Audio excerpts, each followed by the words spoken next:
Hi, good morning, dear friends. After having completed chapter number 9, Madam rides the bus. Indeed, a funny character of little girl, and we found the conductor having addressed her as Madam. It was a wonderful story, and we got to know how small little kids have got their imagination, how psychologically they are disturbed at the same time.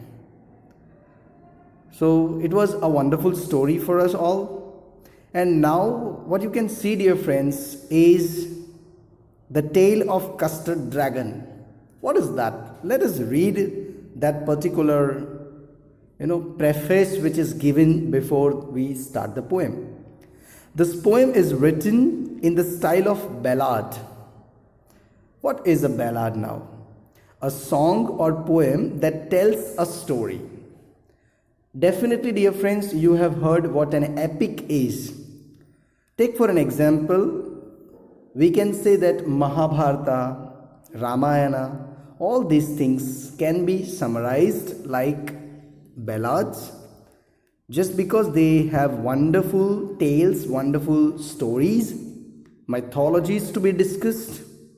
Yes, you must be familiar with ballads that narrate tales of courage and heroism. Okay, take for an example, you have On His Blindness of John Milton, and there are many other poems which talk of a lot of good, beautiful histories of the ancient heroes. And we also have in Indian literature, we find plenty of them by Kalidasa, and we have also many other poets who have given their best to describe heroic personalities. Okay, this poem is a humorous ballad close to a parody. Okay, now read it aloud, paying attention to the rhythm.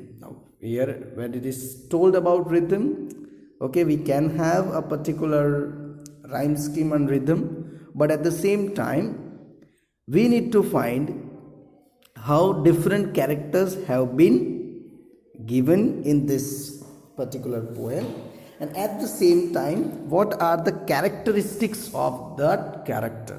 Okay, so let me give you the central idea of this poem. The tale of Custard the Dragon, central idea of the poem. The tale of Custard the Dragon is a funny poem that tells the story of a little girl, Belinda, and her pets. Belinda lives with her little pets like a kitten, a mouse, a dog, and a dragon in her little house. Belinda and all her pets, except the dragon, have been described as very brave creatures. Even the mouse and the kitten have been shown to be so brave that they can chase lions, but the dragon is such a coward. Now, when we listen to this sort of sentence, at a time we may laugh, we may smile, because dragon happens to be a brave and it should be having solid characteristics, very, very strong in behavior, but at the same time, here the dragon has been depicted as a coward. That it is always looking for the safety of a cage. So it is beautifully mentioned some of the things in the movies that we have seen. Huge, gigantic sort of dragon, but perhaps afraid of small little things and looking for the shelter or looking for the safety in the or amidst the cage. The dragon, however, surprised everyone with his heroic act of killing a pirate. Pirate must be a thief, or must be a person who has come to destroy the particular house of Belinda. Okay, who had come to Belinda's house and meant harm to her and her pets. You see, we have been told very, very clearly that the one who has come, a pirate, a thief, all the bravery of Belinda and rest of her pets failed, and they ran screaming for help. But the dragon, whom everyone thought was a coward, rescued them from the pirate. So that is, see, we have been introduced Belinda, her small friends, staying with small friends, which means the pets, and among them there is a dragon who is coward. But towards the end of the poem, the coward who has been depicted throughout the poem, a coward, now the dragon who seems to be coward now has proved that he is a heroic personality, okay, and rescued them from the pirate. So that is what, dear friends, this beautiful poem brings about. Okay, in first stanza, the poem opens with introducing the characters of the poem, namely Belinda, who lived in little white house with her pets and a wagon. Wagon is a small little cart, okay, yes, with given a carriage. White house with her pets in the wagon. Her pets include a black kitten, a little grey mouse, a little yellow dog, and a little dragon. So 4 of them and Belinda. So they were 5 of them staying together. I would like to give you the explanation of now stanza number 2. Belinda had named her kitten Black Kitten as Ink, and her little grey mouse was called Blink. The color of her dog was as sharp and yellow as mustard, and her dragon was called Custard. So mustard and custard. Here, the readers are introduced to the cowardice of Custard, as he was not brave and feared a lot. So second stanza talks about why he was called Custard, and he felt so fearful about. So therefore, Belinda, the owner, had named such a way. Okay. Now we will see what is the explanation of the third stanza. The description of Custard's physical appearance seems quite surprising to the readers, as it has been shown as carrying all the features of a dragon that makes dragons powerful, scary, and brave. It has big sharp teeth and spines on his back that could easily scare anyone away. Custard also has the ability to spit fire, which makes its mouth look like a fireplace, showing his power. And his nose became the chimney through which the smoke comes out from the fire in his mouth. Custard's toes are so pointed and sharp that they could cut anything like a dagger. It's a small sword. So dagger is a small sword. So in third stanza, what the author has done is describe the full physical appearance of the dragon Custard. Okay? Yeah. Now we will be here in the fourth stanza somewhere. Yes. All the members of the house except Custard are very brave. Now you see, it is a perception taken that the Custard is coward and rest of them all are strong. Belinda's bravery has been compared to the bravery of many bears combined together. Ink and Blink. So one is Ink, another is Blink. Despite being so small in size, they have power to scare and chase away someone as strong as lion.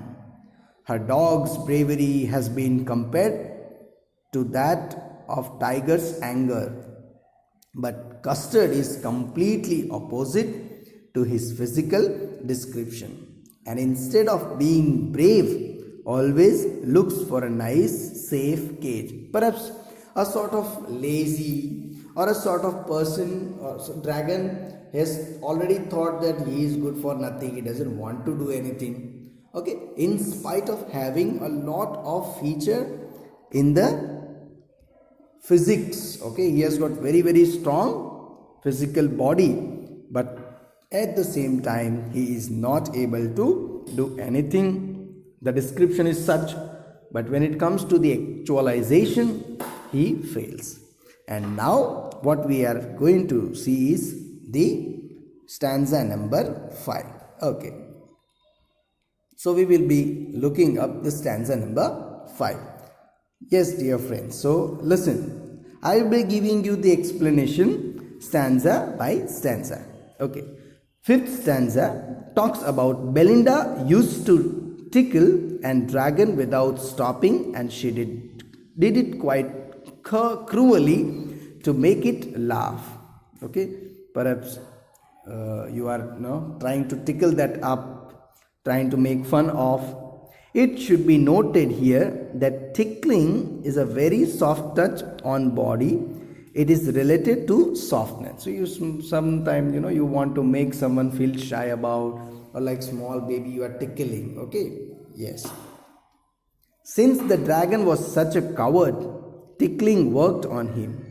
It does not work. Now you see, tickling requires for the people who are shy, who are fearful, who are not even able to face any difficulty. So you are just tickling and they are very, very happy with that. It does not work on rough bodies. Hence, it's another proof of the dragon's softness. So from other than the external physical body, dragon happens to be very, very soft. Seeing the dragon react to the tickling made all of them laugh, and they laughed sitting in the wagon at the cowardly dragon. You see, just imagine they are in a wagon, they are in their carriage, and looking at that gigantic fellow getting tickled, and they are having fun of him. Yes. Okay. Now we shall see, dear friends, stanza number 6. Belinda laughed a lot at the dragon. She laughed so hard that it seemed that the house is shaking due to her laughter. Now this is a sort of exaggeration. Okay, it is in a form of exaggeration used here, but same time when you are having such a huge, mighty, gigantic body, and at the same time you feel that you are so covered, people will definitely laugh. And that mistress who is here, okay, Belinda, definitely felt laughter for him. The mouse used to say weak. Okay, now weak, which is the giggling sound, weak. Now it is not W-E-E is not the weekdays or week that, but week here is small little noise, that queak, queak, queak, queak. That is a beautiful noise that is made by the the mouse. Ink the mustard asked dragon's age to make fun of him. So he is so young, I would say he is perhaps older than all of them, and at the same time he feels so bad. As it shows that the dragon behaved like a small kid would do, but he was not a small kid. Custard just wanted a nice safe cage for himself.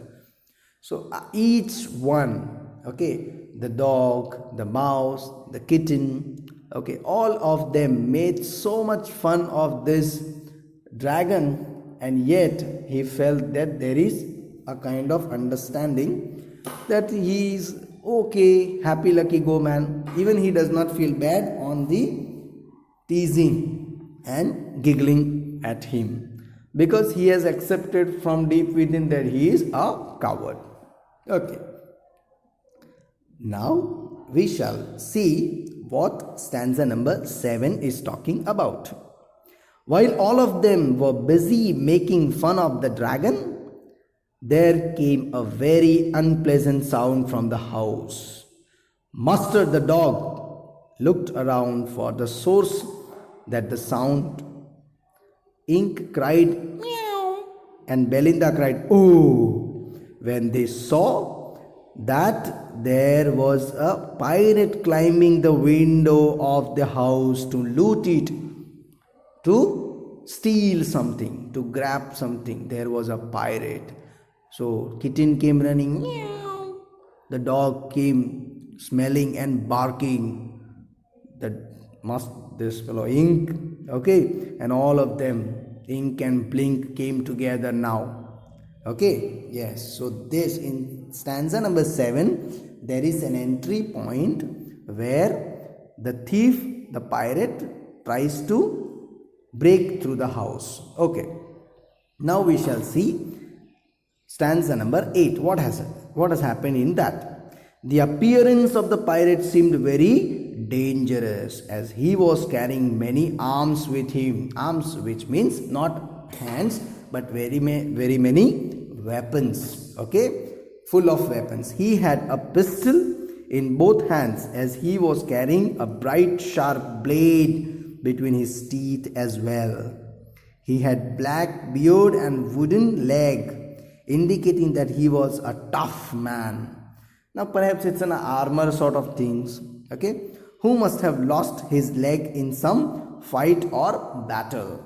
So you see, he has, in spite of having a wooden leg, he happens to be very strong, furious, dangerous look that he has, and that sort of thief or pirate is he. His looks made it very clear to the homemates that the pirate meant to harm the house and the people and the pets living there. Yes, dear friends. So this sort of things were described. Belinda, her pets, and up to stanza number 8, there is an entry point of this particular pirate, and we have been given how the pirate looks like. The further we will carry in the next lecture, dear friends. Thank you.